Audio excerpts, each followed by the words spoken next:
Okay, so now we're live at the Glassman'S World, and we're also live here on Facebook. So, um, for those of you who don't know me on Facebook, you can find me at facebook.com/ I believe Dan the Glassman. I'm not 100% sure on that. So, but you can check that out. You can see if that works or not. I'm not 100%. Um,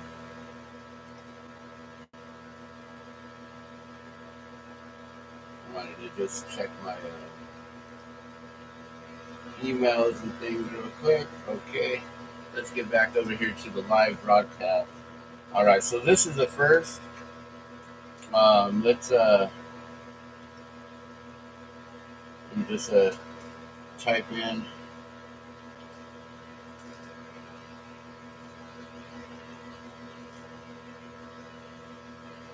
All right, so we'll just add a little comment there. All right, you guys. So today, I'm not sure exactly what I'm going to work on, but I'm just thinking, I got to keep going, keep up with my inventory, and we've been working on some of these mushrooms here, which I guess you guys don't really get that view unless I tilt this just slightly. Oh, and look at that. We got the camera in the way here. Let me move this out of the way. There we go. Okay, that's better. But then now the camera won't be exactly the same to where I'm looking here, I'm looking there. Well, there's the camera, camera. I'm like, should I just keep it in the way and say screw it? I'm all what? And it looks like there's something in the way. That's all right. Because then the camera, then you got a camera here, camera. It's like barely off. There's a camera there, camera there, camera there, camera there. All right, you guys. So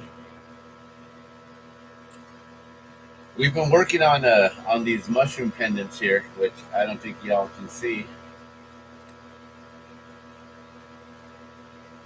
We've been working on these mushroom pendants here, and I wanted to test out this dark cobalt. I don't know if you can see that, the dark cobalt with the red in there. And maybe that light doesn't work so well. You know what? Let me test this out real quick. I forget.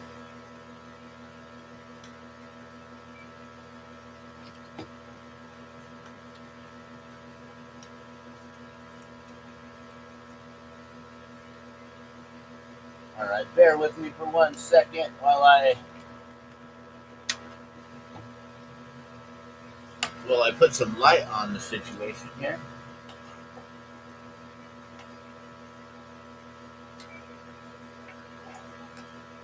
All right. Bam. I don't know if that makes any difference, but we now got we got the light on here. That looks funny with that there. I should probably just move it. Let's just get it out. Get it out.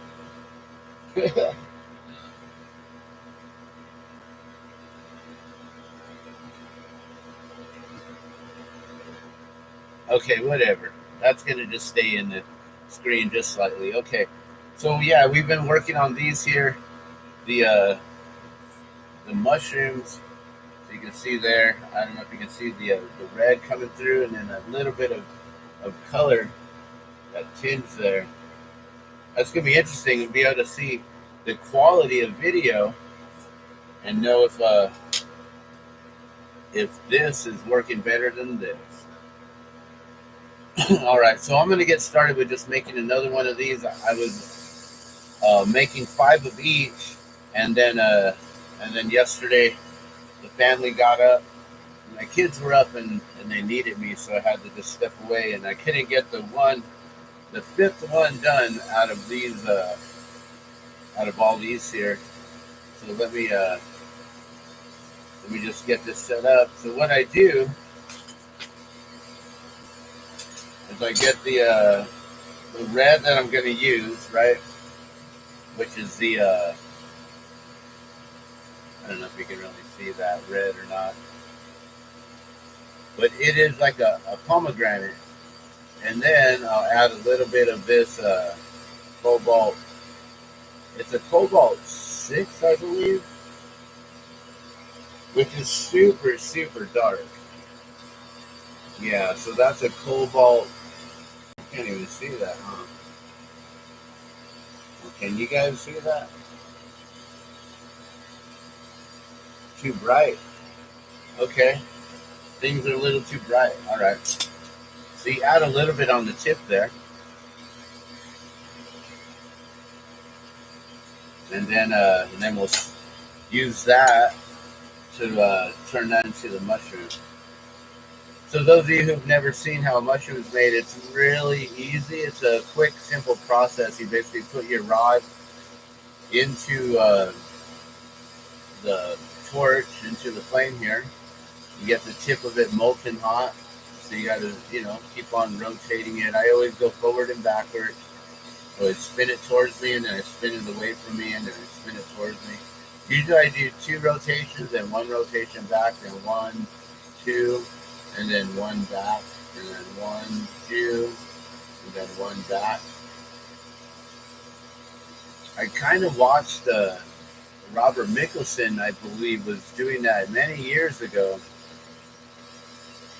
on making a big old goblet. And he was saying, like when you're spinning it all one way, that glass gets molten, and after some time, your rod will start spin faster than the glass. The glass will start to lag. So as you're spinning the rod, the glass might only be going like that. So it starts to have this lag. And if you want, you can actually utilize that in different techniques when making different things, like the wigwag pattern for sure, which is something I was thinking I might work on today. I had a couple ideas in mind. I was like, maybe I'll just play around with some ideas and colors and stuff. All right, so stabbing the mushroom is simple. You just get your tip molten, and then you stab that stringer. So we have that red with a little dot of cobalt 6 on there. And it was just long enough of a stringer to be able to use that and stab it in. So now it's in there. We got to get the air out of the... there's an air bubble. Basically, when we stab that stringer into there, you create it like a little cavern. There's air pockets in there. We now have to force that air out, or force the glass to get molten, and basically it's going to squeeze itself down and squeeze that air out. It's going to just go like, and as it slowly closes from the end, it'll close out that air.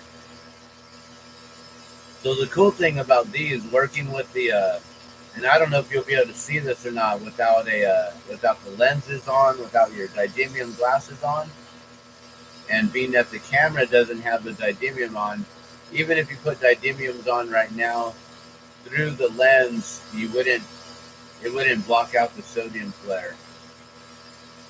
The camera, the lens is actually going to pick up that sodium flare, and it's going to distribute it in a way that's going to make that flame look super, super bright, white, orange, hot. But when you're using the glasses here, the didymium glasses, it helps you to see right through that flame, so you can actually see what you're working on. You can see the glass. And right now, knowing that the pomegranate, it's one of those color changing colors where, depending on the heat, it'll go like to clear, and then the colors, the hues or pigments will come back.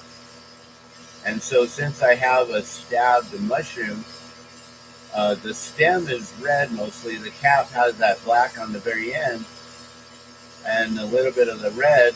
And when I melt it in like this, you guys may not be able to see this. I'll try to show you. But then you get just a mushroom cap floating in there. I don't know if you can see that, because all you're going to see is just a glowing ball of heat. Yeah, you can't really see that, huh? It just looks cool because then the cap is just, there it is. It's floating all by itself without like a stem. That's all. Yeah, this camera is really, really bright. You can't really see. All right, now that stem comes back. All right, well, I tried to demonstrate that. The phone camera actually picked it up. The Chrome camera did not. All right, so now we're going to put a puntee on it. What that means is basically you get a piece of glass to use as a handle with a nice clean point on the end of it here. We're going to get this molten. We're going to stick that molten piece of glass right to the very end or the tip of that. We're going to spin that to keep it nice and straight. So then we can use that as a handle. But I let that cool down too much. You just heat that up slightly. You get a better connection point here. And then we go right above the mushroom cap, not on it, but right above and pretty much where the rod flattens out again. You know, where I melted down the mushroom and the stem and the air and everything, it rounded up the very end of it. So it's kind of like bulbous on the tip of it. And we want to get to the flat part right behind that bulbous area so we can get it molten. And then once it's molten, then you can stretch it, pull it, figure out where you want that mushroom to look, which side's going to be the front. Usually the front side is the side that I'll pull forward, and then the back side is where I attach it. See right there, that's the back side right there, that's the front side. So that's how it's going to look once it's set up.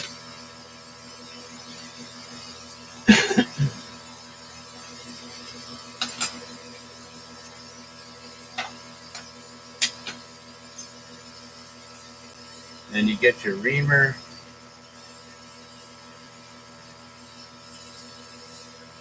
I always smash down that little bit to make sure it attaches to the body of the rest of the pendant there, that mushroom pendant. And then I'll heat up the whole entire loop all at once. Get it all molten so it can all like start melting down at the same rate. And then I'll hit it on both sides to make sure that if I push it over, if it leans one way, then I can spin it and then push it back, so then it'll straighten it back out. And that's a finished mushroom pendant there. Real quick and easy.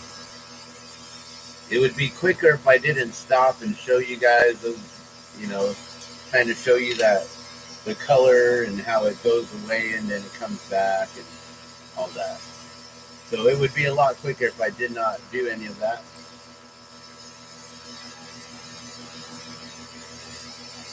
So today is July 26th, and I just read on a post that today, I guess July 25th and 26th is the transition going into a Mayan galactic year. Today is the day one, first day of the new galactic year coming in on the Mayan calendar.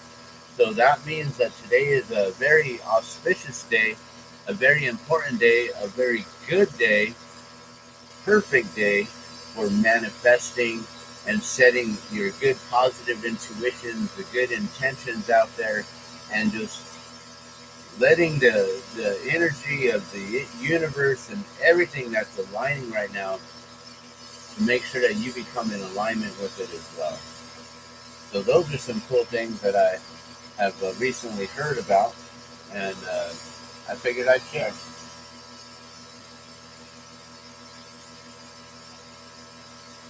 All right. So I was thinking I wanted to try something out. I don't know. been a while.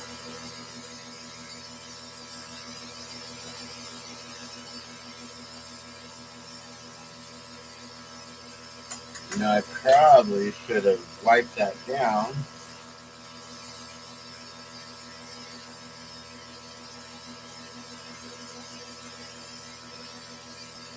Oh well, I'll get most of it. Gotta always wipe down the glass and make sure you don't have a bunch of dust and stuff on the surface, because then it can burn in to the glass there. Alright, you guys, so today is the very first day that I am trying out double streaming on two platforms at once. So we're on YouTube, www.youtube.com/C/The Glassman's or you can just simply go to YouTube and then search The Glassman's World. The Glassman's all one word on purpose to help you find him. It's a keyword, a key phrase.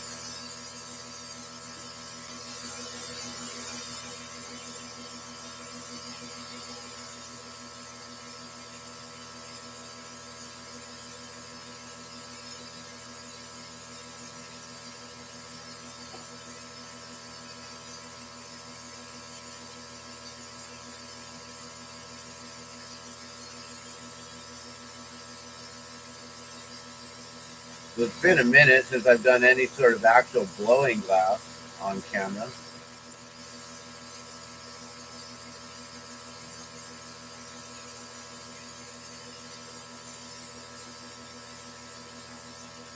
So right now what I want to do is make a hollow bubble, and we're going to add some pattern work onto it. And then the pattern work, we're going to melt it down.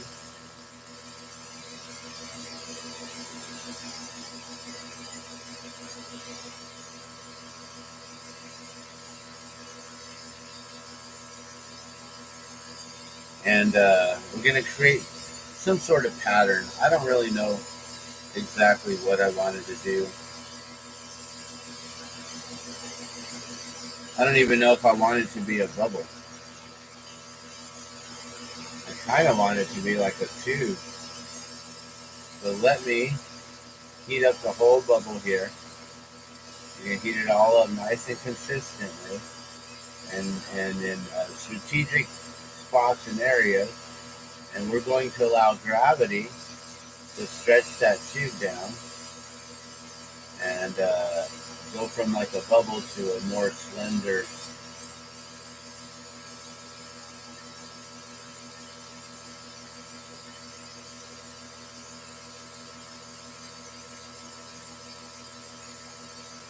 There we go. See that?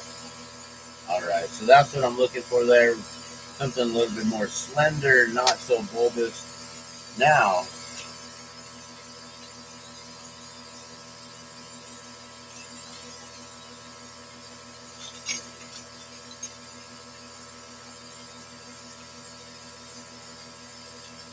I got to decide on what colors I'm going to use.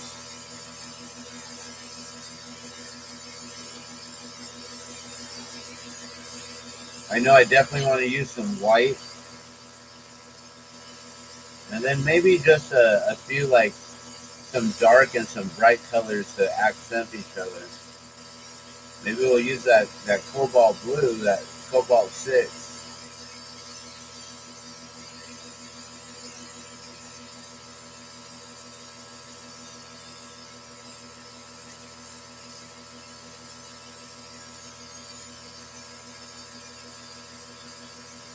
So if you guys have been watching any of the news lately, you guys want to talk about some news and current events, being that this is the Glass Cast here now on YouTube, we can turn this into any sort of conversation and topic. And, I just got to always watch my P's and Q's and make sure that what I say doesn't get me banned or boycott on either of these platforms. So Facebook is completely full of censorship. and blocks us and doesn't allow us to say the things that we really want to speak from our mind. YouTube will completely remove your channel and things and block your video. If you have any sort of like copyright stuff on there, things like that, they will make sure that your video cannot be watched and seen. If you're monetized, they'll make sure that they take your money from you. Just to let you all know, I'm actually not monetized on YouTube. I've never been monetized on YouTube. I don't make money through YouTube, at least not yet. I don't know if there's going to be a day that maybe I'll choose and decide that, yeah, let's do that. I really don't know if that's something that I personally want to do or not.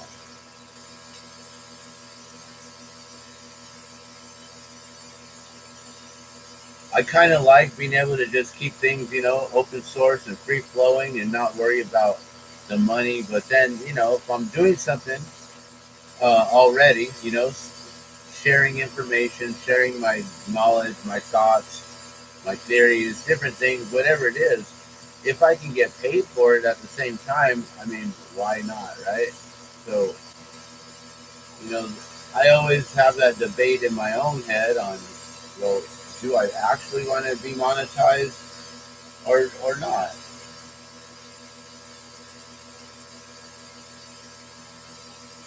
And that's one of those things where I don't know. I'm still debating. I guess if I had the money coming through, that would be good. But then I might have a little bit more limits on what I can talk about, what I can post and share. Although I know that YouTube does have the option for having adult content. So if I wanted to share more of adult-like content, then I could, and just set it to 18 and over kind of a situation. Here, let me move this. I'm going to get myself a little bit more room here.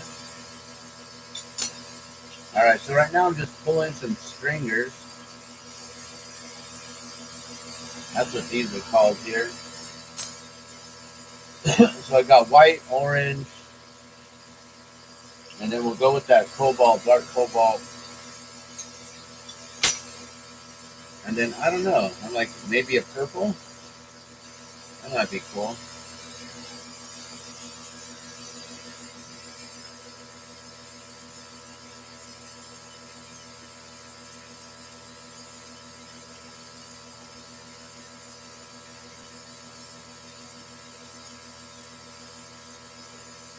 So to pull stringers, you just kind of heat up like about a ½ inch of your color rod here.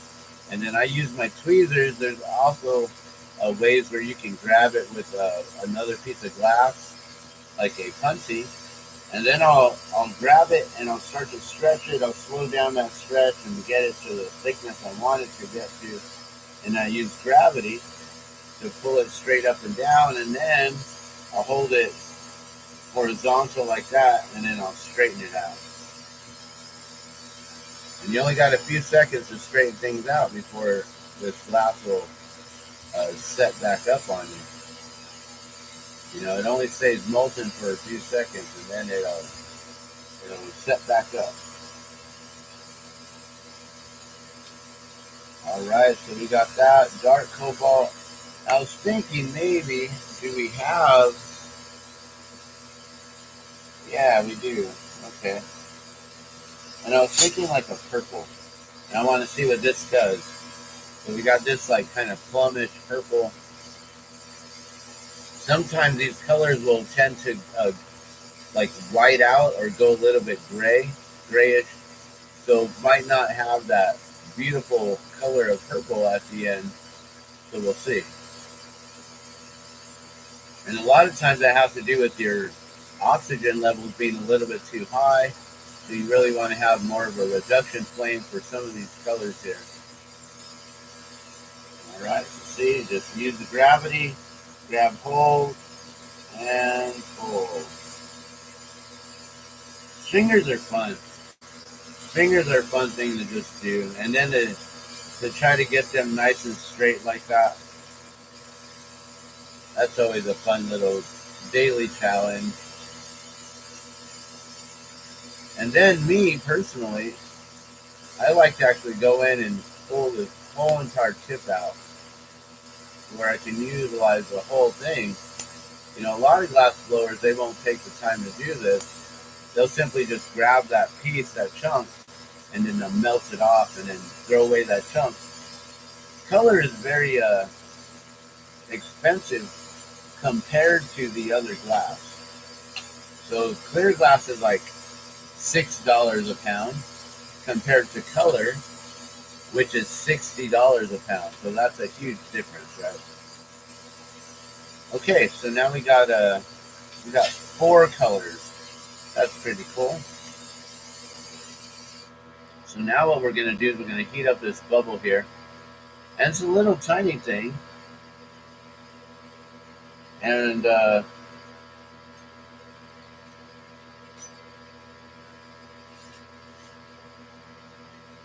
gonna heat it up. Let me get it where it's kind of glowing a little bit here. We'll get this warm. And that way when I add any glass to it, it will attach. If I just try to have molten glass go on top of cold glass, it won't really attach. So I got to really make sure that I do the whole proper heating and everything there.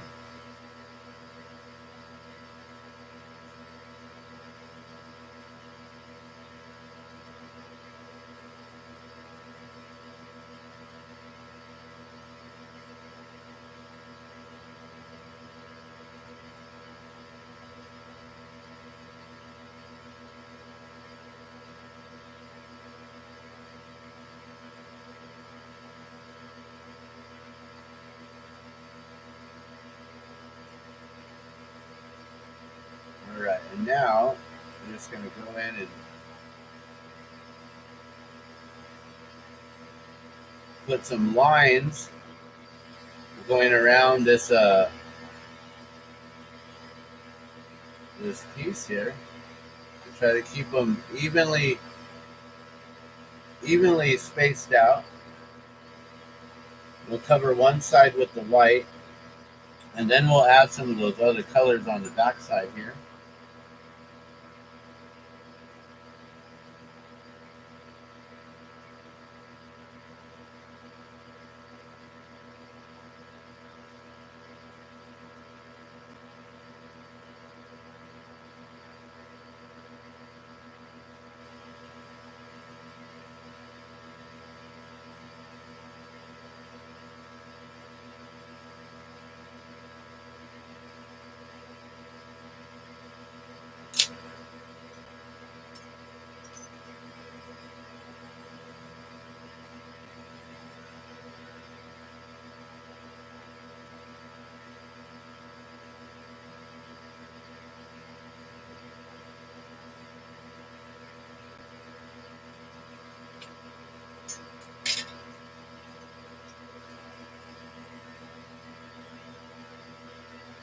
Now on the next one, I think I'm going to try to add these lines a lot thinner, maybe even make the skinnier stringers.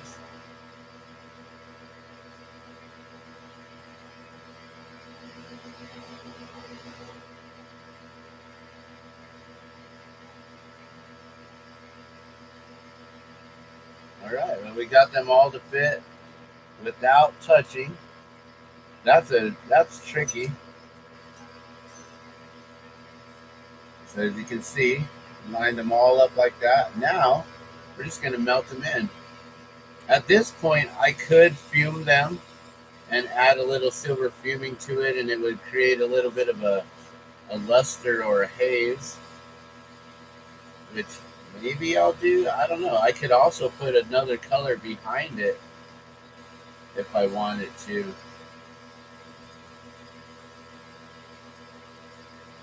You know, at this point, there's so many things.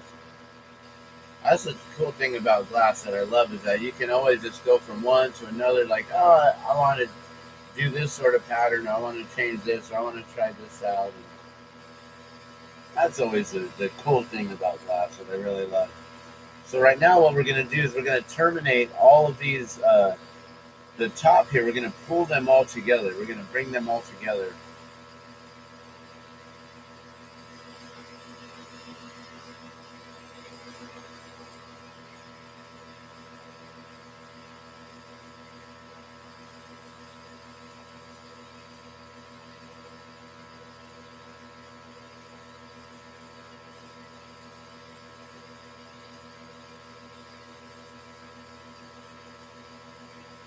All right, I want to pull it to the point to where pretty much all that color, there we go.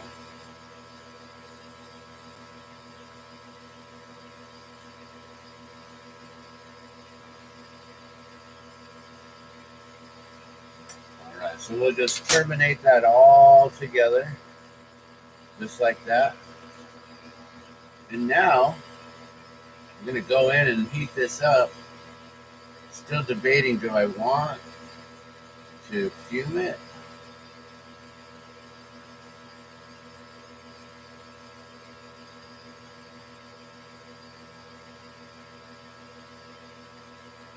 I think we're going to keep it just like this. We're going to keep it clear. All right, so now we need to really bring down this flame here. And we're going to do a wigwag pattern on this. What that means is we're going to spin it one way, then spin it the other way, and we're going to do this kind of little opposite spinning effects. Where earlier we were talking about how the glass can like lag. If you spin your hands faster than the glass can spin itself. And that's something that we may actually attempt to try to do here.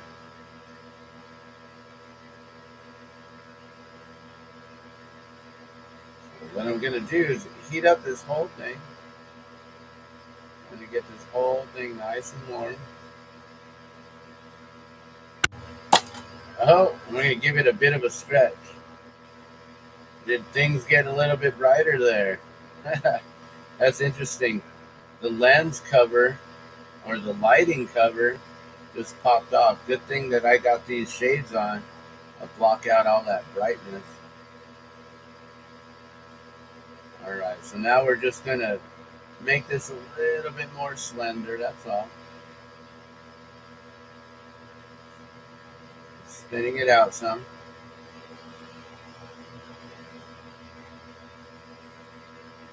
We're going to make this whole thing kind of a wigwag pattern here. Not kind of, we are. So the wigwag takes a little bit of time. It definitely takes a lot of experience in glass and knowing what you're doing and knowing how to actually make that happen.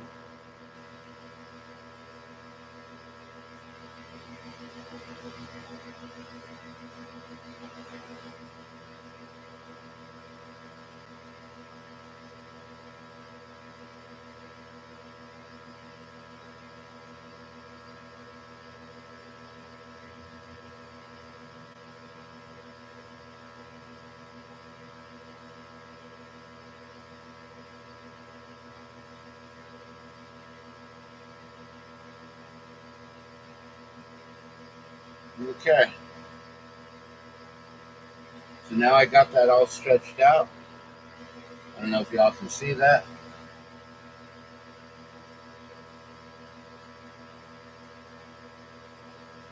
All right, so now we're going to do the wigwag pattern. So basically, what most people do, they'll spin it one way, and they'll spin it the other, and they'll spin it the other way.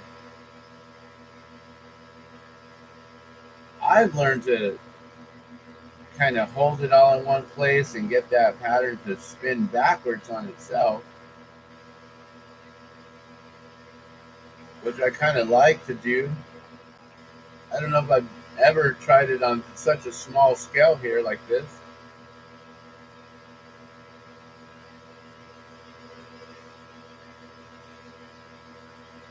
Oh, I see. It's gonna.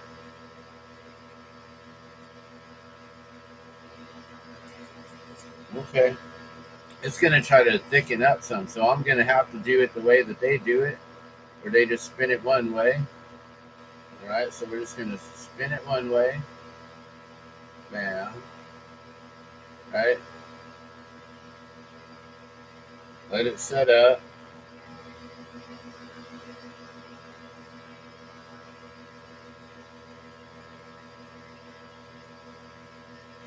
And you spin it the other way. Or you spin your other hand faster, maybe.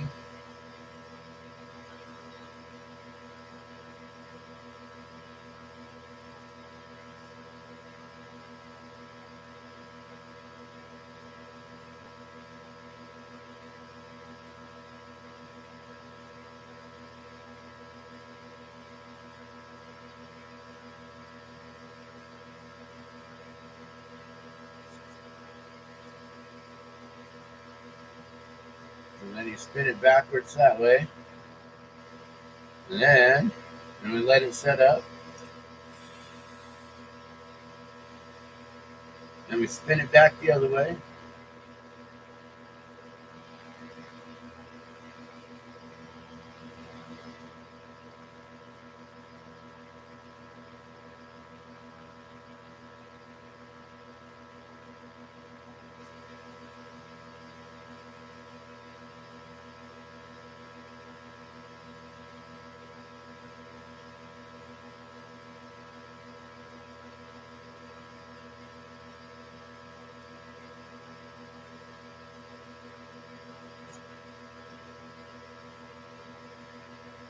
And then you let it set up.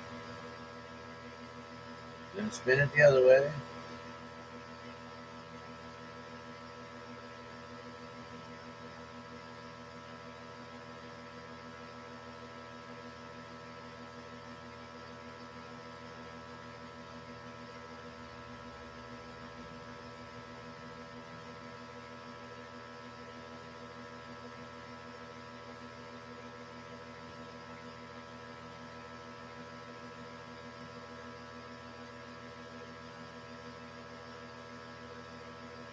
And we got to blow into it every time. Uh-oh.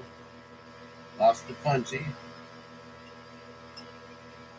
It's alright. You can always attach that back on.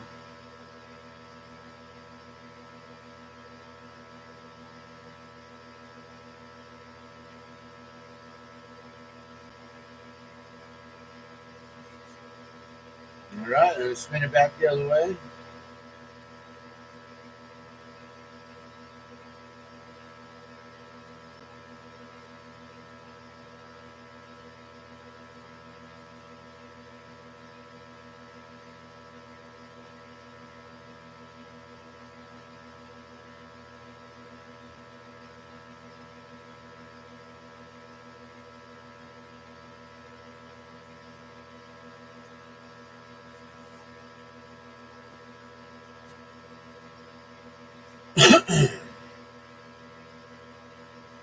So I don't know if you can see that pattern. I was kind of twisting back and forth and back and forth.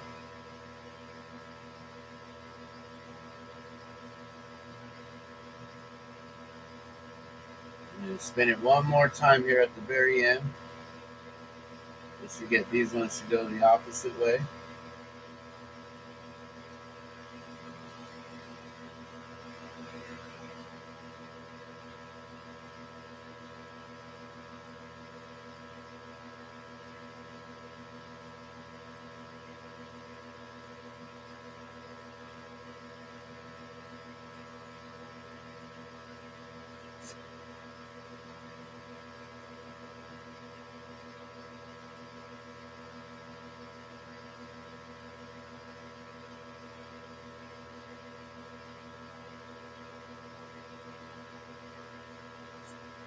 Cool. That's looking good. Alright, now I'm going to heat up this top area here. We're going to try to get this one to fall backwards just a little bit. And catch up with the other one.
right.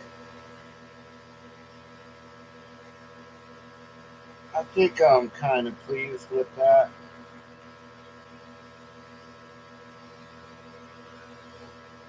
Kind of. I'm gonna actually spin it around the opposite way here. We're gonna get this spin a little bit tighter in here. I can see one little part of the wigwag that I'm not happy with. So we're gonna get that nice and tight. Heat it up in there. We're gonna try to tighten it up some. There we go. Yeah, that's what I'm talking about right there.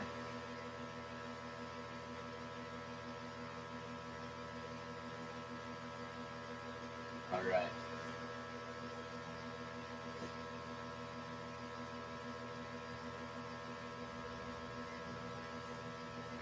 Nice. Okay, cool. So I'm happy with that there. Got that cool wigwag. See how the white matches up right there? Almost comes all the way back around into itself. Yeah, I like that. All right. So now you just got to take this end off here, which that may be fully melted down on there now.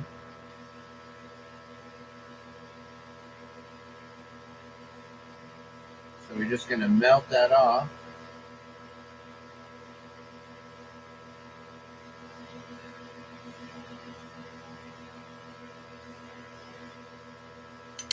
And then we're going to just slowly pull some of that off.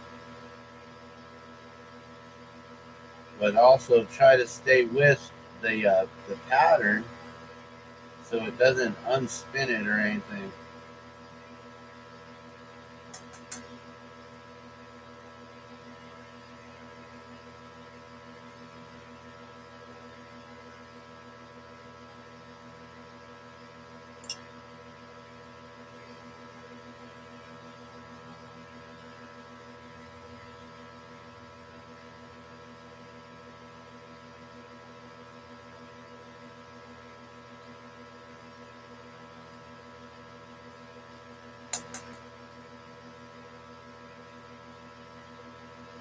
So what I did was I spun it opposite to get that wigwag back into the very tip of it here.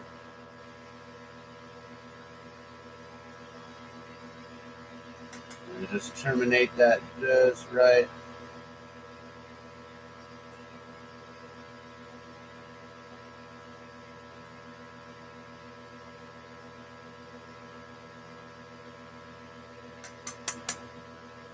All right. So now we got that all twisted up. That's called the wigwag pattern right there.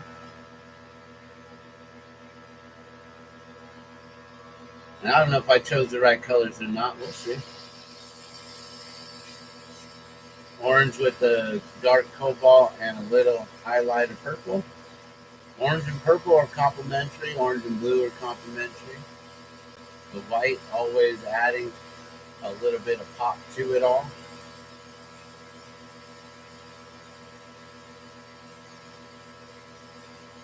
All right, so now what I'm going to do is I'm going to melt this all down and get the walls kind of thick and about the same consistency all the way through.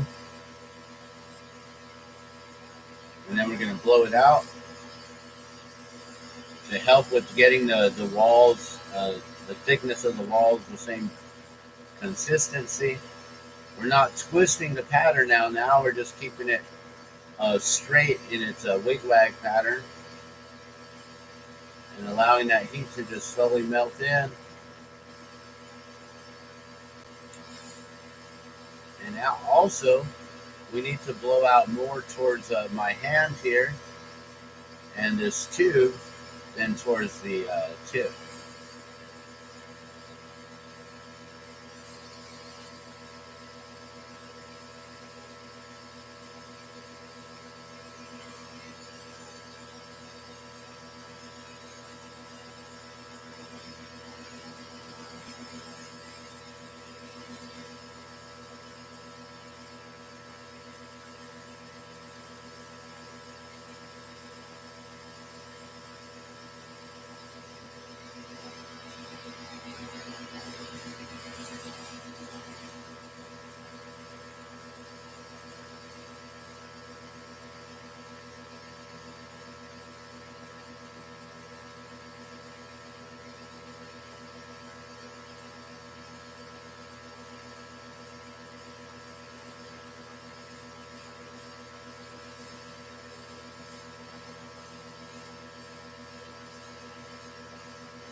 So the point is now I have to heat up the tubing and this opposite end of the tip in order to then um, we're going to compress this bead in.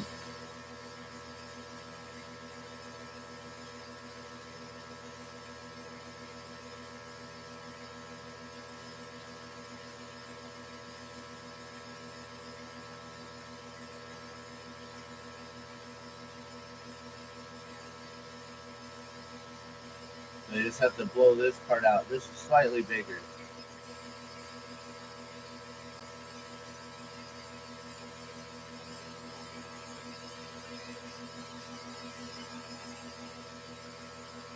Alright, so see that? It's bigger here and then smaller at the end there.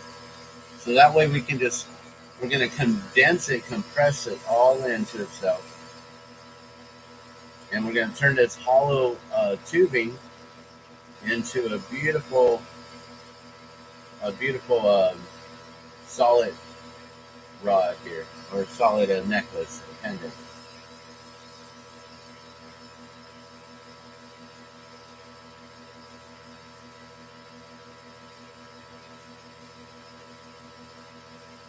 And all that takes is just melting down the end here and slowly converting it from a tube into hollow or more solid. And we're basically just condensing or compressing all of this glass together. And it just slowly gets thicker and thicker as the air bubble gets pushed out more. This glass just falls onto itself. And it makes it really nice.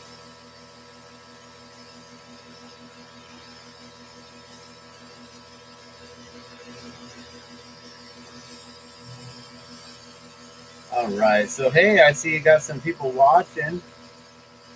Jonas Lexkin, hello. What's going on? Thank you for tuning in and watching. You're the first one here on the live feed. That's Jonas Leskining. Good morning, good morning. So where are you watching from? I'm blowing glass all the way from Albuquerque, New Mexico, here in the U.S. I'm working on a compression pendant, a wig-wag pattern, and right now I'm actually we're making it completely solid here. But thank you for tuning in and watching. So those of you who don't know who I am, I'm Dan the Glass Man from Albuquerque, New Mexico. I've been blowing glass for 28 years now, guys. This summer marks my 28-year anniversary. Almost 30 years of blowing glass, guys. Wow. You know, when I was younger, I didn't even think I would live past 25 years old. I thought that getting into your 30s and 40s was old.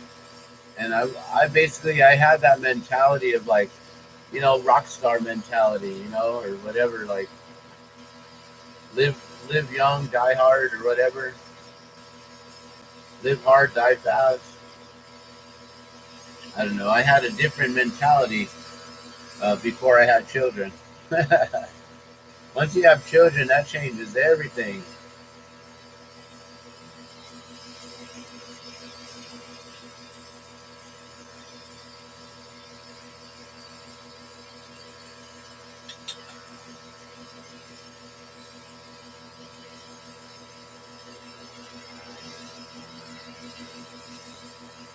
All right, so now we're just going to bring this all in, and it's called an impression, a compression, or an implosion bead. This one, I'm really trying not to implode it though, or make any of the colors come in and like, boom, like pop up from the inside.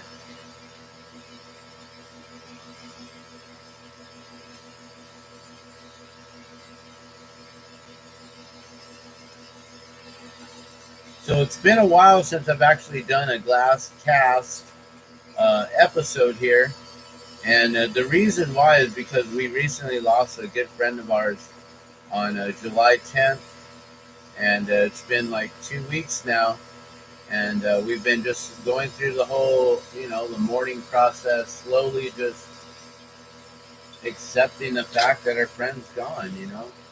And it's been a rough month, a rough few weeks here, and it's really sad because uh, our friend, he allowed us to do so many different events and so many different things at his shop, or not his shop, at his restaurant, in a very prominent place in Albuquerque called Nob Hill. It's like a centralized shopping district, a lot of food, a lot of restaurants. And so we worked with our friend Manny over at ABQ Bite for, I had only known him for a year and a half. And it was around this time, like June, July, when my wife and I started doing events over there at his place, ABQ Bite. And we started to, we would do weekly events, and we would host different things. My wife sells the Norwex, and we were doing Norwex parties and demonstrations there. And we had the 505 Barter Club set up there. We would do the first Sunday Nob Hill shop and strolls. Every summer, like just last weekend, they have the Nob Hill Summer Fest, where they shut down all of Nob Hill pretty much, and invite everyone to come on out and visit the different shops and vendors and stuff like that. And so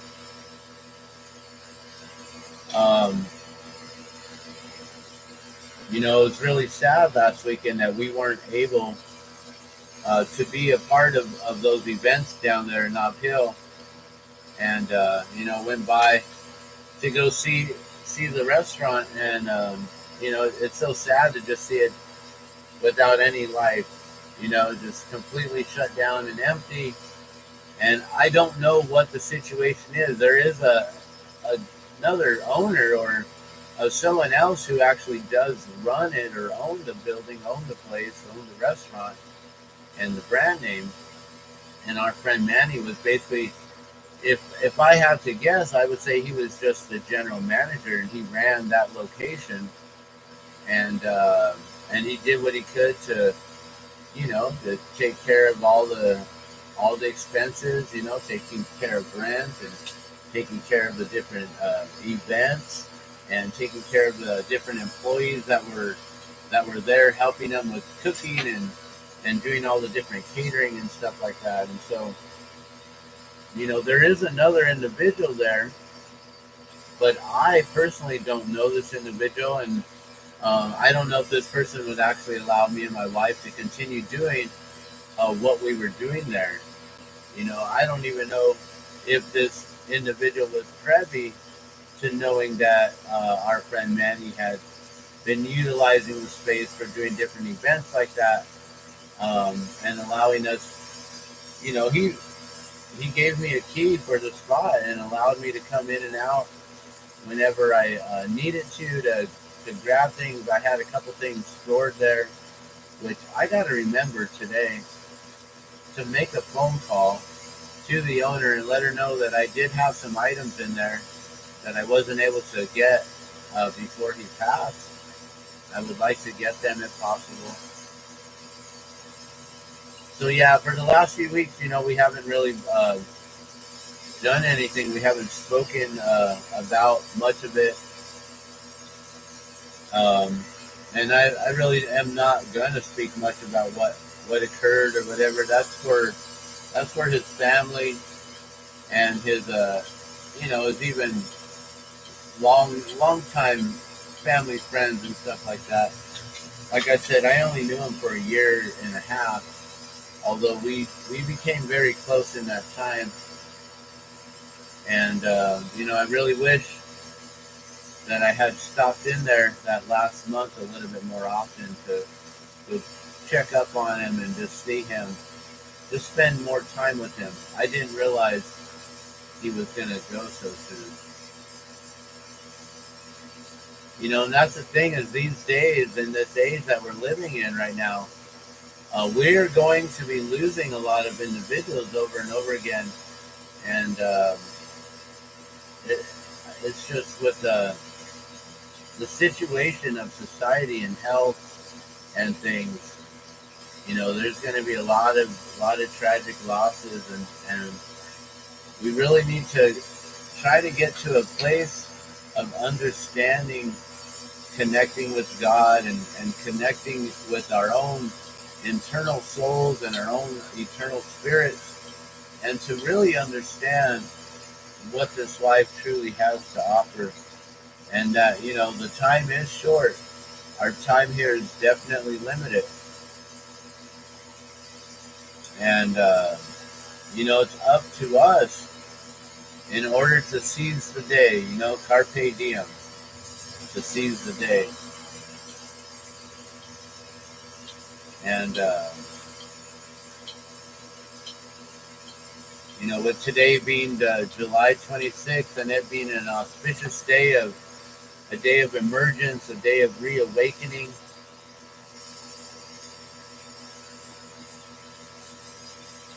today is a very good day to set forth those positive vibrations, the love, the intention, that energy that you seek to put out there in order to attract back. So today is a very good day to let things go and to move forward in that good way.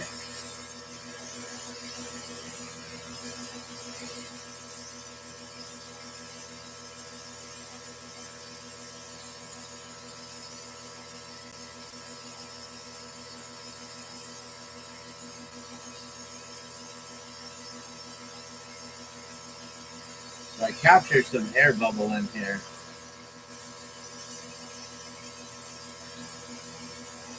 I don't know if you'll be able to see that on any of these cameras.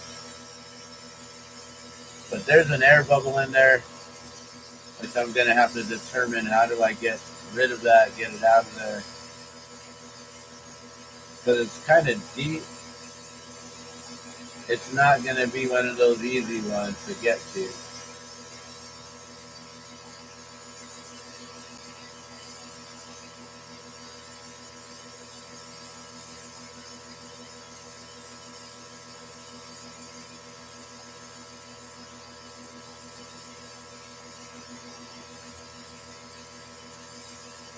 There is one trick that you can do, and that's try to get the glass extremely molten, right?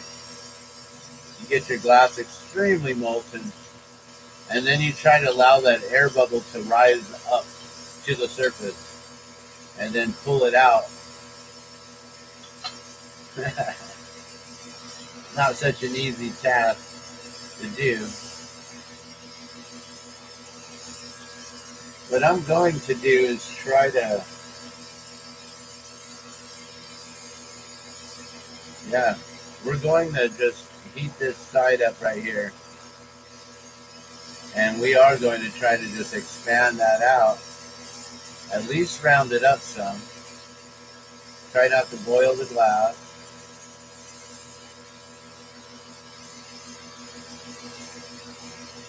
Let's see if I can get in there and pop this air bubble out.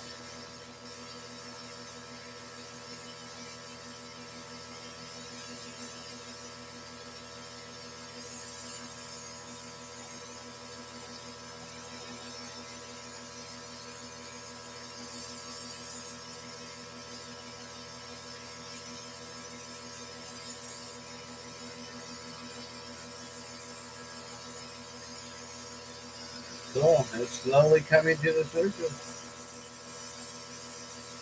See, so now, what I'll do is I'll pull it up, so there's a little bit of an air bubble in there. So now what that'll allow me to do is to get into that air bubble, and now I can pop it open. By pulling it out, now I can really, really get this super hot.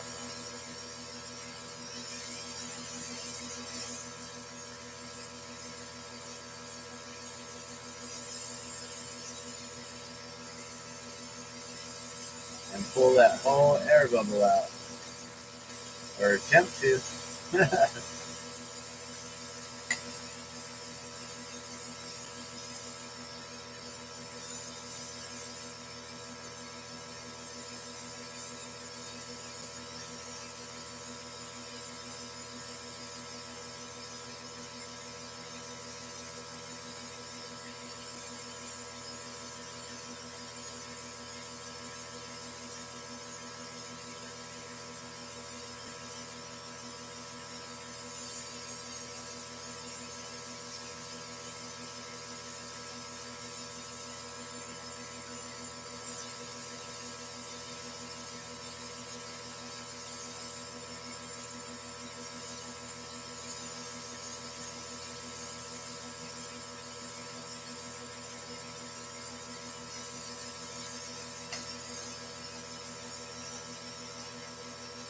All this extra work just because of a little air bubble.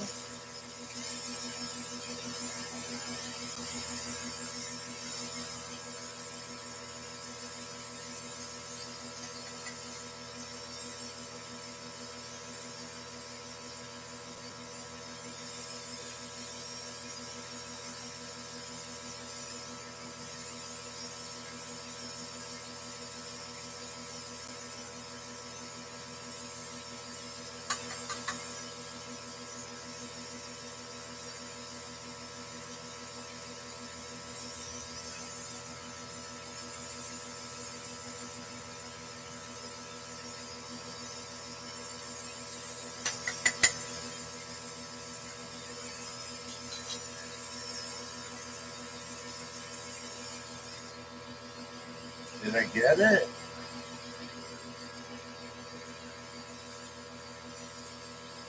Pretty much. There's like one little tiny piece.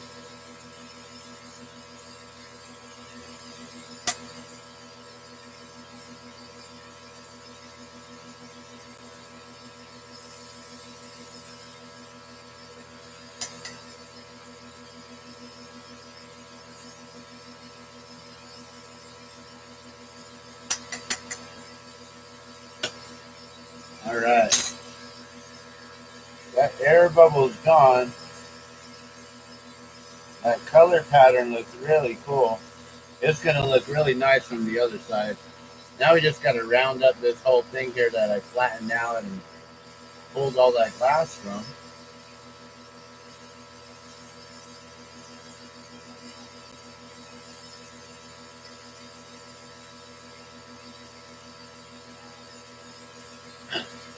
And now I got to just round that all up.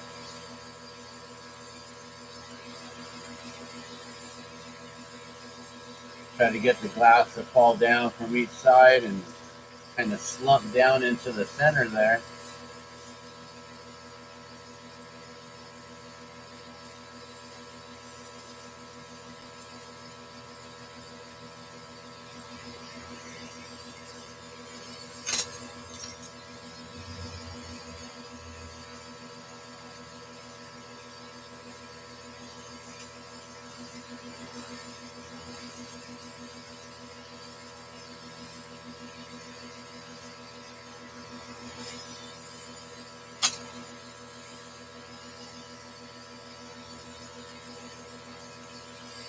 All right, cool. We'll bring this all back down now to a real tight flame. We'll round this up.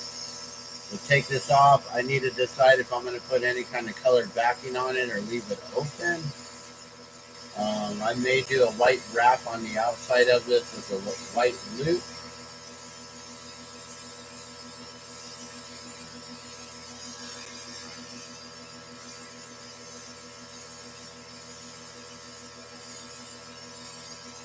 Which we may end up using instead of the white. Maybe we'll do the moonstone around it. Try a little something different here.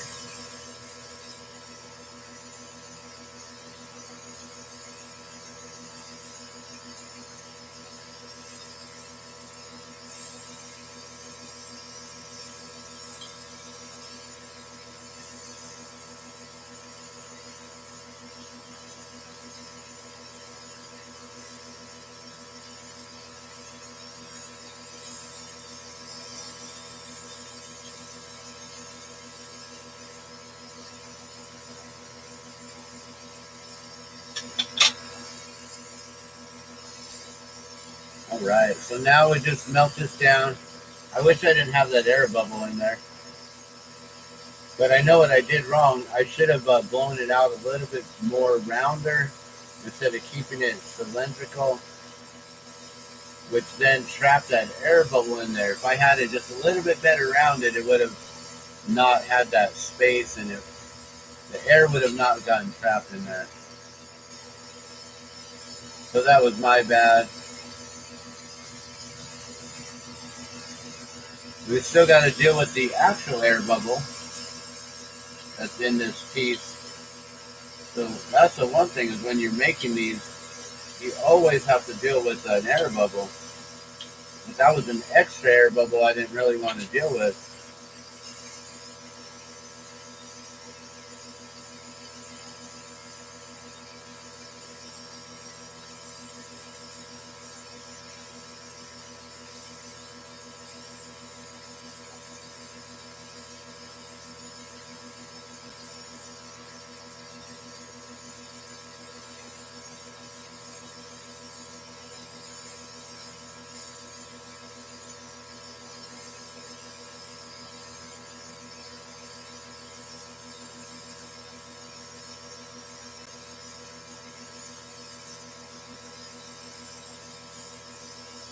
Alright, so now I'm just melting this, the top area, or the front of the pendant, and trying to get that the actual air bubble I will have to be working with. I'll have to remove that here in a moment.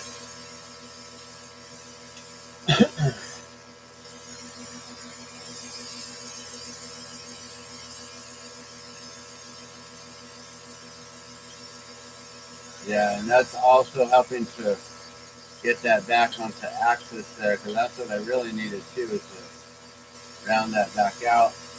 You see it's got that, everything in the front right there, it's all bumpy and wonky. We got to get that all melted.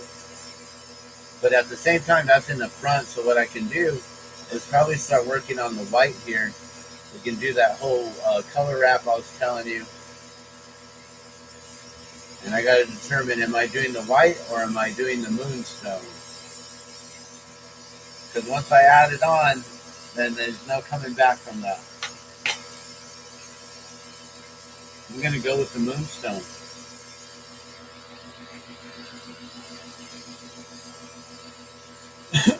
Alright. So this color here looks white, but when you bring it into the flame, it goes completely translucent. Quite interesting color, actually. I really do like it. Let me just terminate this tip here. Make sure we have a nice clean surface to start with.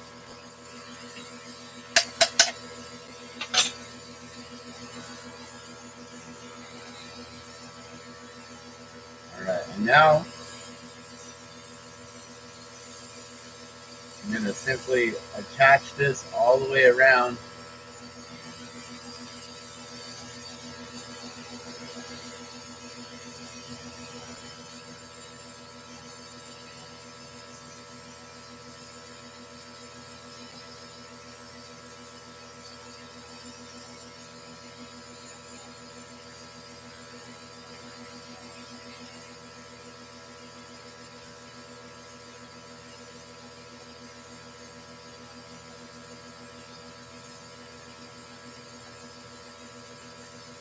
So I want to add this nice and thick and keep it at about the same. So I'm just going to do this heating and just attaching it to it in that same way. Then we bring it around to itself.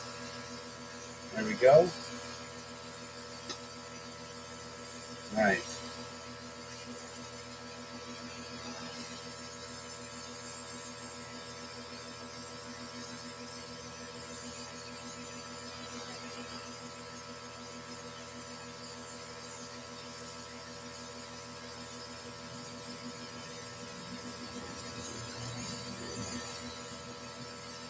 Okay, and then we'll make sure to use that for the top part here. So now we've got that all wrapped around, just like that.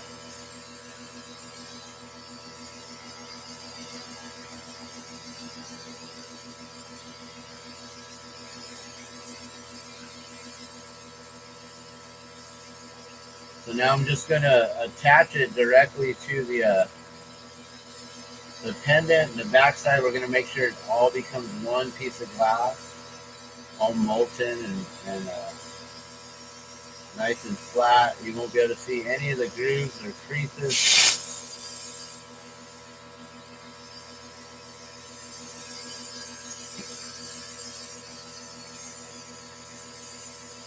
And this tube is a little short. The heat is getting to my fingers. I'm having to kind of swap back and forth from the right hand to the left hand.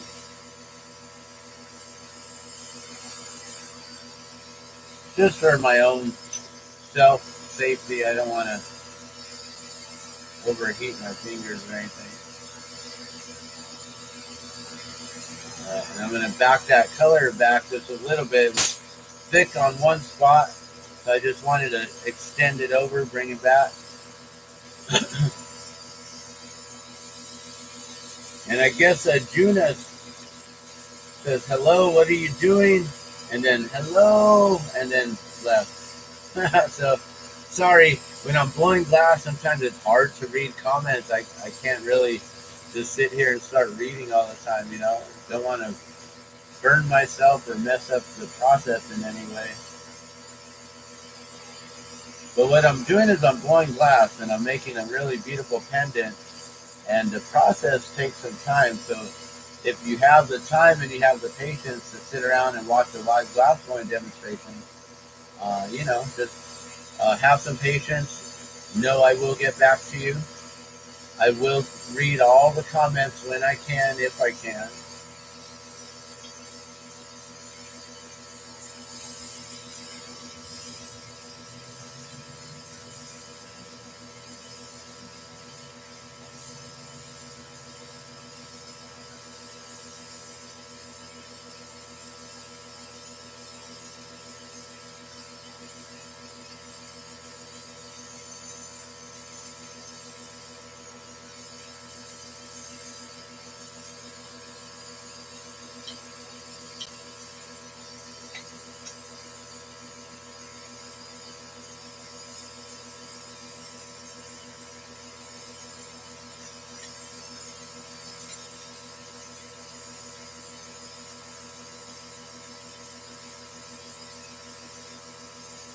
All right, now the whole melting it down, that takes some time, takes a lot of patience, even on my part. So just sit here and just hold it for a minute and just wait.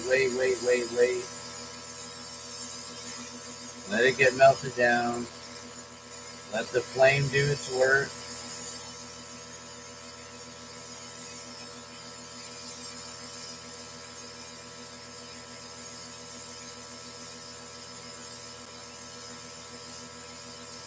And then watching the reflection of the glass and the light and everything, you can really then see when it actually becomes one with itself or with each other.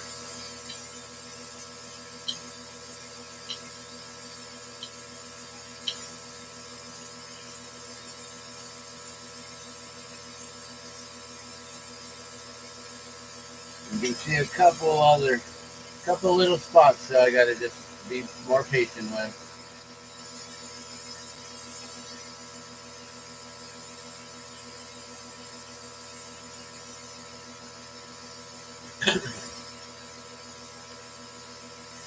So, moving forward, it's 2023, July, almost August. Kids are going back to school. My child's going back to school next week. I don't know about your guys' kids.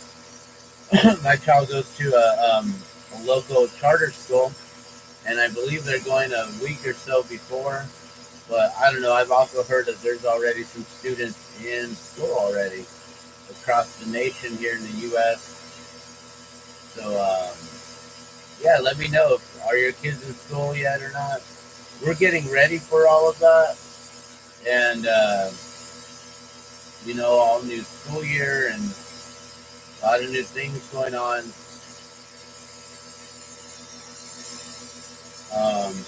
You know, there are some concerns this year, you know, being that Our daughter is going into 7th grade. The state board of health recommends certain vaccines for just regular school, going to school, and I don't know what that entails. Like, would they actually disenroll my child if my child doesn't have any? Do we have to have certain ones only for school? Are they going to be pushing all this new RNA technology in with all of the old vaccines? Are they going to force our children into that in some way? Or are we going to be able to determine whether or not, as parents, that we want to risk the whole let's not do any sort of vaccine, because there's truly no real proof that any of that works. If you go into the history and time of everything, you will understand that a lot of the stuff that they claim to have eradicated through this vaccine scheduling, that it was already on its way out. That they didn't help to eradicate anything, and if anything, they were utilizing the people as guinea pigs to test out their new devices and see if a man-made thing can be better than a God-made immune system. And so they've been playing this whole mad scientist stuff for a little bit too long. As a parent who's already lost a child at 3.5 months old, I strongly feel that I should have the say in whether or not my children now will be put through that experiment as well. When my baby Winter Moon, at her 3-month birthday, or 3-month mark, that all babies, they have to go in for the 3-month checkup, make sure that they're developing properly and everything. And at that time, that's when they basically tell all the parents that your baby needs to get these shots, these immunizations, and if not, then your baby can die. And they'll completely fearmonger you into that. And of course, as a new parent, you're like, oh no, I don't want that to happen. Let's do whatever it takes to prevent that from happening, right? But then over time and throughout the years and after each child, you become a little bit more researched, a little bit more educated in certain things, and you start to understand and realize that a lot of the stuff that they've been putting on people has just been an experiment. That we have basically given them consent. We've given them personal consent to work on us like guinea pigs, like lab rats. And, by simply just going along with it all. But then there's these regulations, these rules in society, which sometimes you're forced to do certain things, Like, in order to run a business, you gotta file and pay taxes, and in order to vote, you gotta be a certain age, and you gotta not have any felonies and have a clean record. There's a lot of individuals who have basically been removed from being able to do certain things in life because of certain stipulations or this and that, And as far as my body, my choice, my health, right? That we as individuals should be allowed to make those decisions, And as parents, we should be allowed to make those decisions for our own children. But that's not the case. And we don't live in a free society like most people think we do. We are very heavily regulated, and we have a lot of orders in this new world to follow now. New world orders to follow, mandates, regulations, all these things, right? And so I don't really know what it's going to entail in keeping my child in school. But my child did voice concerns yesterday that she does not want to get the shot, that she's been following the science of things for the last 3 years. She's very wise, very brilliant in her own mind, in her own right. And she's already determined and made a decision for herself that she doesn't want to be part of the experiment, and that she doesn't, that she, I guess, said that she would rather not go to school than be forced to get any of these shots. Now, me personally, I'm very proud of my child and her saying that and making that choice, or putting it out there at least, because we don't know whether or not, like I told her, getting it, not getting it, as of right now, there's a lot of individuals who are getting hurt by it, but there's also a lot of individuals who have had no sort of reaction or no sort of side effects to things. And so it could be a case-by-case thing, that, there could be situations and circumstances where, you may have to get certain things that you don't want to get. I had to explain to her that when I was younger, in the year 2000, I had to be hospitalized, and they had to inject me with an IV with a saline solution, which, that's not anything too experimental or dangerous compared to what they're doing these days.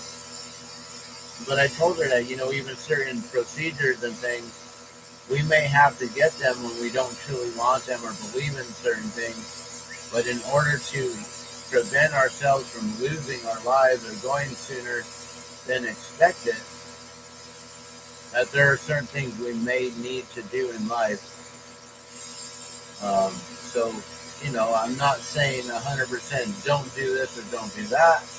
I'm actually giving my child the choice, the option, the benefit of the doubt, and knowing that my child is bright enough to be able to make this decision on her own. And I will support my child in any which way, and I really hope that her mother will also support her in any which way, no matter what. As parents, that's what we're supposed to do, is support our children no matter what, right? No matter what problems or issues or troubles they get themselves into. We don't want to get our children into trouble, but we want to allow them to make those options and choices themselves. But, you can't let a 3-year-old make those kind of choices themselves, or 4-year-old or 5-year-old, but someone who's grown and is quite independent in knowledge and such a wealth of brilliancy, that I can definitely allow my child to make that decision. So my child said, she would be willing to not go to school anymore so she didn't have to get the shot. And one thing that we've been learning is that the old shots from back in the day that we used to all get, the ones that I got, the ones our parents got, those were all a little bit different than what they're working on these days. Now they're working on all this mRNA stuff, or,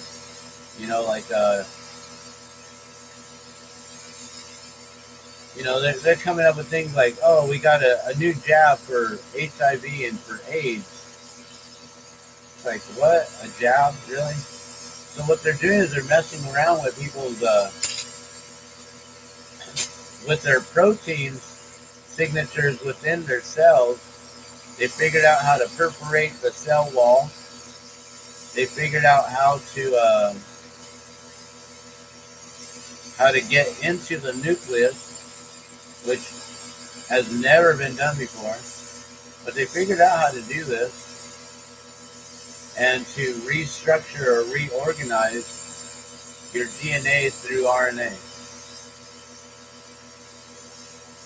This CRISPR technology, people don't talk about CRISPR technology enough, but this CRISPR technology is so advanced that they can cut out portions of your DNA and then have it replaced or removed. So they can now figure out, okay, you have heart disease that runs in your family. Well, let's knock that out of your genetic lines, your genetic makeup. Let's remove that from your DNA, from your chromosomes, by messing with the RNA and things like that.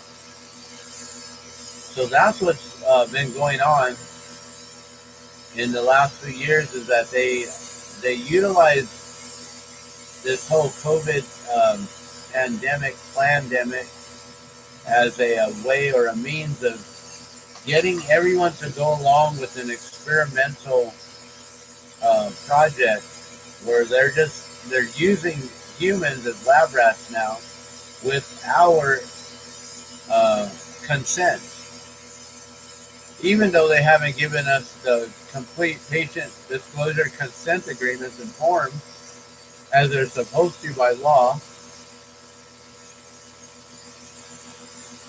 But let's all just never mind any of that, right? Let's not focus on any laws, and let's just focus on rules and mandates. And that what one person says, the whole world has to follow.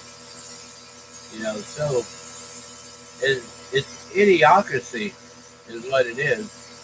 I don't know if y'all seen that documentary or that movie, Idiocracy. But that's what this is right now, and everyone's just going along, getting dumbed down generation by generation. The generations are just getting dumber and dumber as our devices are getting smarter and smarter. Our devices are doing all the work for us, doing all the calculations. We even have what is it? Chat GP, GPT, GPI, whatever it is. We have this new Chat GPT AI, which you don't have to do your homework anymore. If you want to have an AI robot write your thesis for you, write essays or anything like that to get you through school, you can ace a class, or should be able to ace a class now by using AI technology. So now things are going to really, really change, I mean, even in Hollywood, they recently just had a writer's strike and an actor's strike, and a lot of that has to do with whether or not the AI technology is coming in a little too fast, and is going to determine on whether or not, I mean, they got to figure out, okay, if an AI writes a script or a screenplay to a movie, who gets paid? Is a writer going to be utilizing the AI? Will the writer get paid then for submitting AI's work as their own? Now it's going to determine a lot of interesting things like that. And so yeah, this whole AI stuff is really interesting. One thing though is I don't believe that there's going to be any sort of robots who are going to be able to blow glass as creatively as we do. They can. I've seen conveyor belts and machines making pipettes using torches and rollers and stuff like that, and I've seen machines blow glass, but to actually make it creative, to decide, oh, I want to put an extra dot right here for just a chaos theory, Like, will we be able to finally program the AI to do that kind of stuff? That'll be pretty interesting. All right, you guys, you want to see the reveal? Let's get the loop on for it. That looks so cool.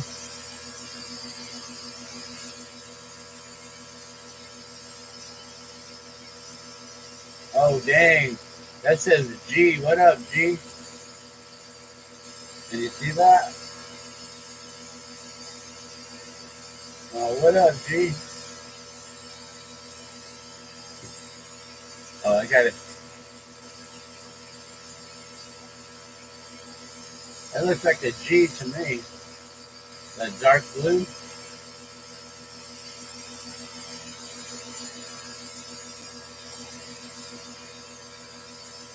All right.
All right. I had to melt that a lot in order to get that white to come out, so then it can all be that moonstone color, or else it would have had a really thick band of white in the loop there. Because if it doesn't get hot, it stays white, and if it does get hot, then it gets that like little bit of a clear tip on there. All right, let's clean this up here.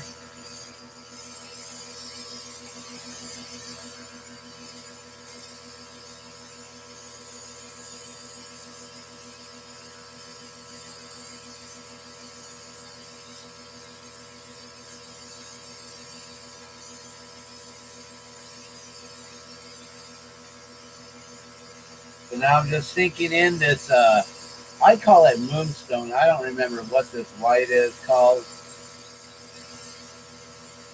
Silver luster or something. I don't know what they call it, but to me, it looked like a moonstone. Maybe it's a pearlescent white. I don't know. I don't remember what they called it. I don't see any labels on the color. So yeah, I really don't know. I just know that the white, it's a very smooth stick of glass compared to the whites we normally get, which have like a little grainy kind of texture to it.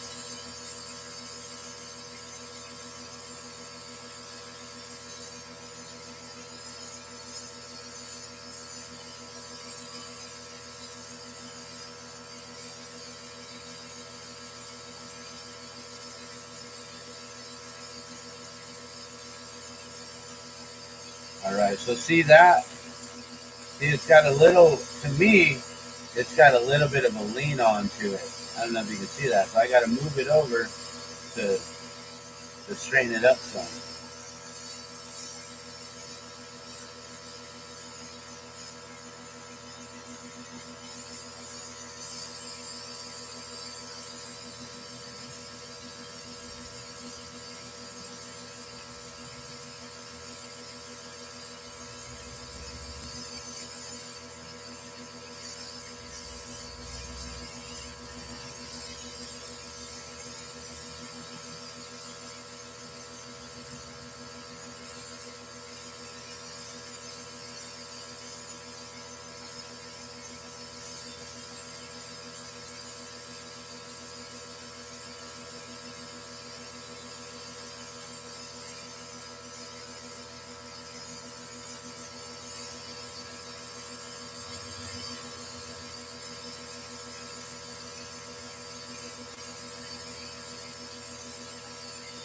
All right, you guys.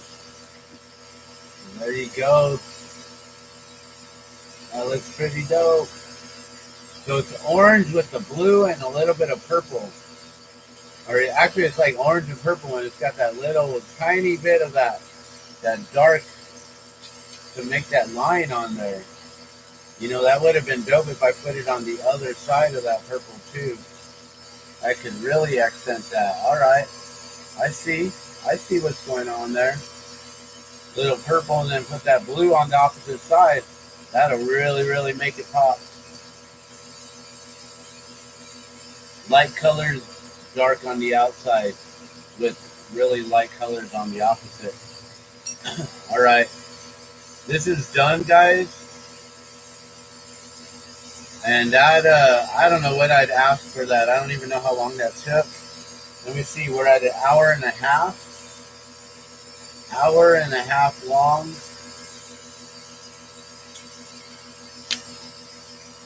I'll price this one at $60.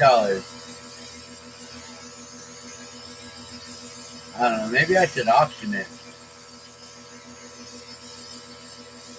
What do you guys think?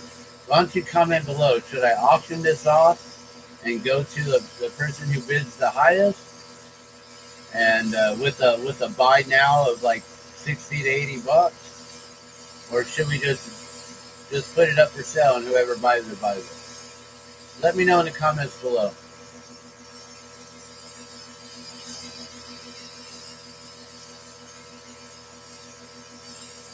Woo, that's a beautiful pendant. All right, so this is going to be the beginning of a whole new series, guys.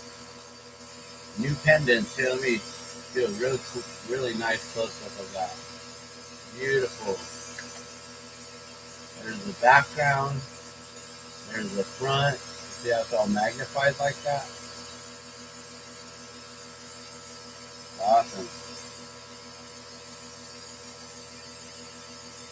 A little bright there. I don't know if that light's a little too much. Let's shut it down. Let's see if we can see this a little better. I don't know. Sometimes the sunlight doesn't really make it any better either.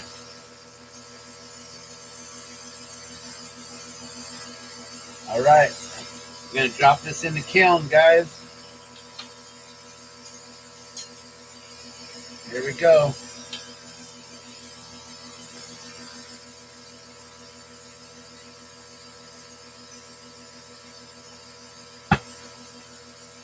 All right, that's number one of many more to come. I'm probably gonna let y'all go so we don't make this too long of a video. But I really do appreciate. Oh, what's up, Matt John? I didn't see that you had come in over here. You still around? Maybe I'll do one more quick thing or something if you're around. But yeah, I gotta make a few more. Oh, I gotta make another green. That is funny. Well, what did I do here? I made 4 green and then 1 red. Normally I do 5 of each color. Somewhere, somehow. Right on. Well, thanks for tuning in, Matt. I do appreciate it. And I really appreciate Jonas Lesking come in as well. Oh, you just waking up. Right on. I've been up since like 4 o'clock, right before the 4:20 hour. So, you know, had a little nice dab session this morning. I'll probably bust out the Mr. Beast here in a moment. We'll get that going. Yeah, just been hanging out. But I don't know if you know or have heard, but our friend from ABQ Bite, where I was hosting the open mic, our friend Manny, he passed away 2 weeks ago on the 10th, 2 Mondays ago. So we no longer have those events, Matt, over at ABQ Bite. Summerfest, we were hoping to be there That was, we were looking forward to it since last year. You were there with us. You actually joined us in bringing some entertainment to the crowd and playing some music. And I believe you were there, if I remember correctly. But yeah, we lost our good friend Manny, and we no longer will be able to do events. At least for now, I haven't found out who the actual owner is. I um, haven't met her yet. Maybe she'll allow Serena and I to continue doing the events that we were doing there. Um, but Manny was allowing us to have the space, for free, and that's why we didn't really like try to be inside too much because we didn't want to be running the electricity, and that's why we always just set up outside until we were hoping we'd bring in big crowds with the barter club and with the with those kind of things, and it didn't work out in that way. So I'm sorry. We have to let that space go.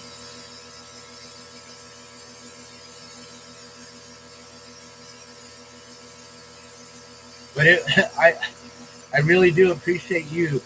You were one of like one other person that came in and performed with me. Orlando Cruz was there on the drum, and you were the only other person who came in to perform on guitar. I don't even know if my friends who invited me over to ABQ Bite for the first time and introduced me to Manny, I don't even know if they ever showed up to any of my open mics on Sundays. Which I thought for sure that they would be a part of it. So yeah, it's pretty sad, man. That we just we went from having all these fun times of you saw it was small, but we still had such a good time, and we didn't allow that to um, we didn't back down from trying to put events on, even though the crowds weren't there. We still did our best to bring people out, let people know that the ABQ Bite was there. The food in there was amazing. You got to try some tacos. I know that. My battery is actually about to die on Facebook here, but YouTube will go on still. So I might lose you guys on Facebook, just so you know. We're gonna make one more of these green mushrooms to make five solid greens.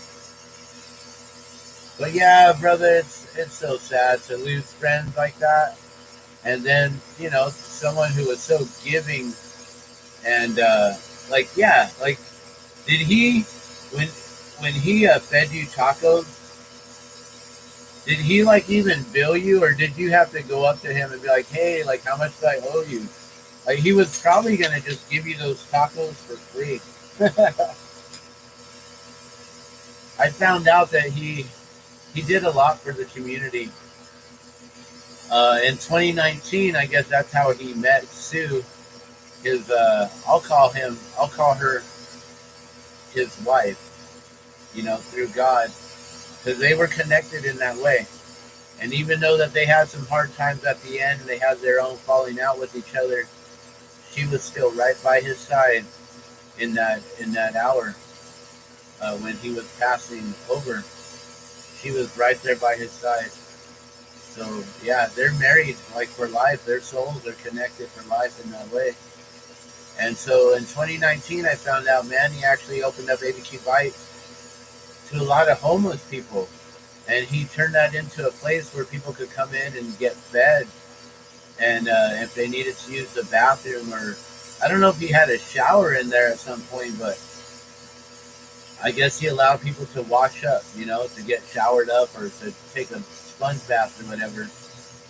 And I guess that's how he met Sue. She was had come here from Hawaii, didn't have many friends, and I don't think she had any family out here. And she was living through some hard times, and he brought her in, and they ended up, I guess, connecting and hitting it off, and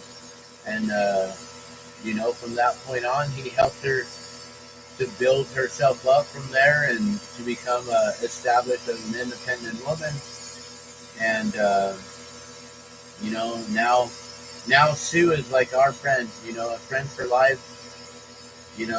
When we knew them together, they were a beautiful couple, and it was sad when they had their falling out at the end. But I understood the things that were going on in their hearts and their minds, and I love them both. I didn't want to do anything like, oh, you're my friend and she's not, or all that dumb stuff. They were our friends to begin with, and they'll stay our friends, remain our friends.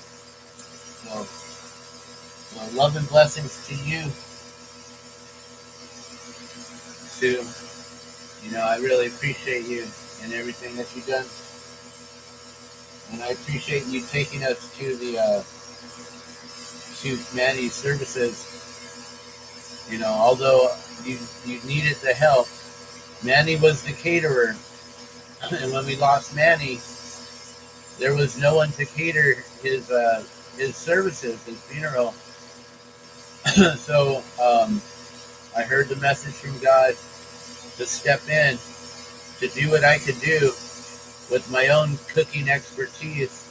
All the Ayurvedic cooking that I've learned and that I've studied and I've practiced cooking in the ashram for my own guru.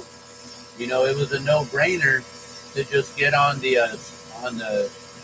in the kitchen and just start making food right away the night before. So I stayed up from 1 a.m. until like 8 a.m. cooking all night, making sure that we had a decent meal.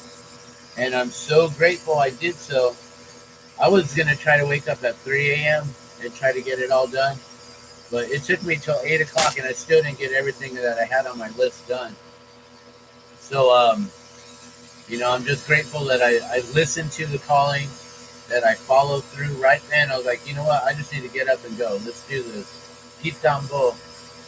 And made a beautiful spread of some Indian food, some dal, some rice, some aloo gobi, which is a cauliflower potato curry. We made a bunch of Spanish rice and red chili and all these other different things.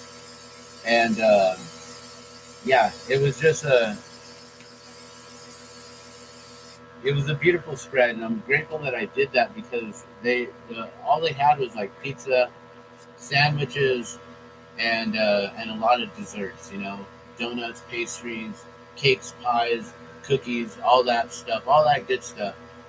Yeah, Manny was generous, man. You did pay, but not much, right? Yeah, he was so giving. He was so loving.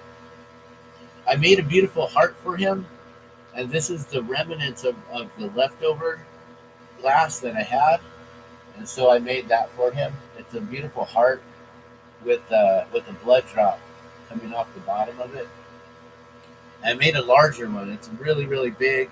It's in the living room. It's actually in a glass jar, just a regular like a juice jar, with a solar light that fits in the lid, and the heart is hanging from that light, and that way it'll charge up during the day, and then at night when the sun goes down, and then it just turns on and illuminates. So that'll be given to his mother as soon as we can meet up. And she was very grateful for the cooking, for the help, for everything we had done. Sue needed our help on the way home, so I'm grateful that she came and she picked us up and took us with her, so we were able to be a part of that, so we could help feed all of Manny's friends and family. And then also at the very end, Sue, Manny's wife, was extremely exhausted after days and days of planning things out and getting the food and getting the waters and getting us and driving us down there. On the way back home to Albuquerque from Los Lunas, she started to pass out behind the wheel, so we had to pull over, and I had to take over from there and drive us home from Los Lunas, which I was already awake for over 24 hours at that point, and stayed up all night the night before. I took a 30-minute nap, and then I got woken up by our cats. So thank Thankfully, the cats made a huge mess and dropped a bunch of stuff, which usually makes me so upset that they're doing that every morning. Got to wake up and clean up their messes. But that morning, it was like, thank you for waking me up. Now I got to get up and clean up your mess, which forces me to make this meal. So I was grateful to do that and to help out in those ways, and that's what I could give to my brother Manny. So, but thank you, Matt John, for coming through. You know, you said you would come and perform, and you did. So thank you for that. And I would love to try to do that again, maybe somewhere else. There's a couple places that we've been talking to, before Manny passed, like not because he passed, but before he passed, there's another location that we did a show at, called the Black Cat Theater, or Performance Space, Black Cat Space, which is on Monte Vista, just east of Girard. It's by the artist supply store there, and there's another place there that I think it's called Fusion, but I don't know 100%. And it doesn't have a sign, but they're there. They have a performance space, and we might be able to do some things there and utilize that place. We might be able to piggyback off of the first Sunday Knob Hill strolls and do it over there on Monte Vista. However, that's quite a bit of ways from Knob Hill and from Central and from Route 66. So I'm not sure what the future holds, but I do know that I'm going to get out and perform a little bit more often these days. I'll be getting to some open mics. So if you have any suggestions, Matt, on where you've been performing, I know you told me your friends had one on Sundays there, which I think was just nearby, right? Let me know where that is, and I'll come and join you on Sunday. And today is Wednesday. I do believe that our friend Felix Peralta from Felix y Los Gatos,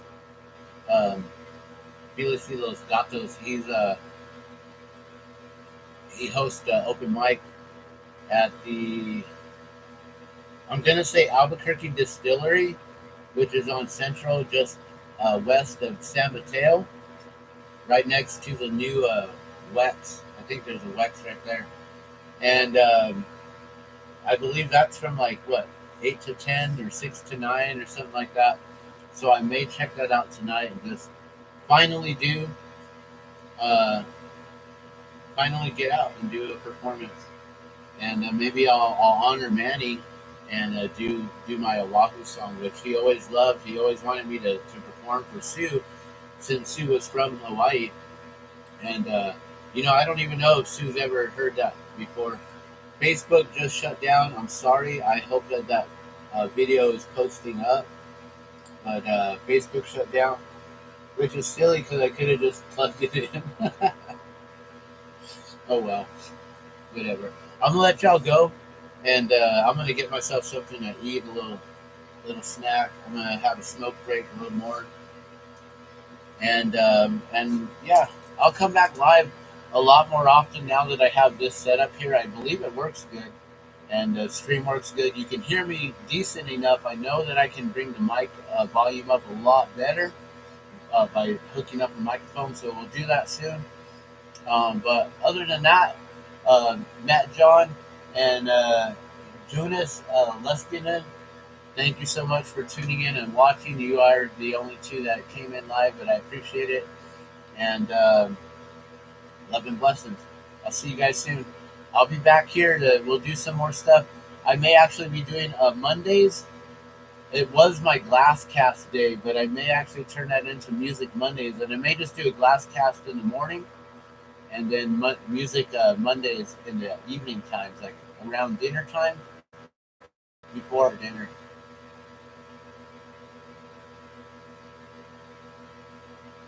Oh, Sunday service on 4th Street. Right on.